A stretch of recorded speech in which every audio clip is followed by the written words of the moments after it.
Chapter 2. Carrie. Right now, Mama and me are riding in our old beat-up station wagon with all we got to our names stuffed into hefty sacks in the way back. Mama has an old-fashioned square little bitty suitcase she calls her travel case locked up next to her in the front seat. I never saw it before in my life. Heck, I never knew it existed till we lit out of town. She must have thought I'd go breaking into it if I'd found it back at the house. And truth to tell, I probably would have, because I love little bitty things of any kind. What I dearly love more than anything in the universe is little bitty animals. We don't have any pets, but I'm hoping that'll change in our new life because I want a dog so bad. And I'm thinking if I'm real good and I never say the name Emma and I do everything Mama wants, she'll give in and we'll get a puppy. I promised Mama she wouldn't have to do a dang thing because I'd take care of it. But every time I bring it up, she says I'd probably kill it along with everything else. But I swear I wouldn't. I'd take perfect care of her. I'd name her Pip, short for Pipsqueak. Along with boring stuff like clothes, I own this notebook I like to draw and write in. My favorite thing is making lists. I can make a list out of anything, really. You name it, and I'll make a list out of it. It's something else. That's what Mr. Wilson, our old neighbor, says about my list-making abilities.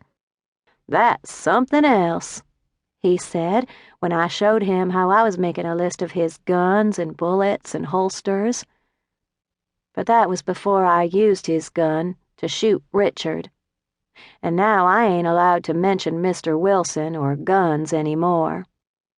What I own personally. 1. 2 pairs of shoes, if you count flip-flops, which I do. 2.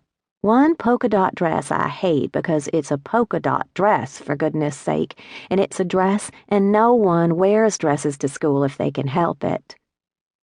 I can't recall when I ever wore it outside of church, back when we used to go to church. 3.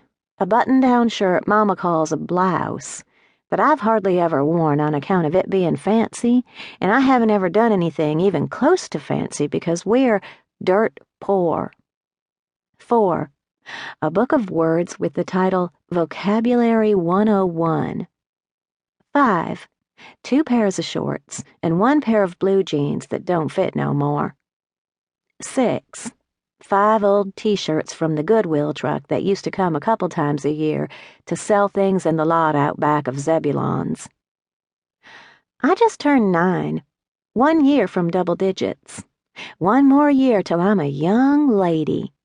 That's what my teacher in my old town Toast, where we lived before moving to Hendersonville with Richard, used to call the older kids in school.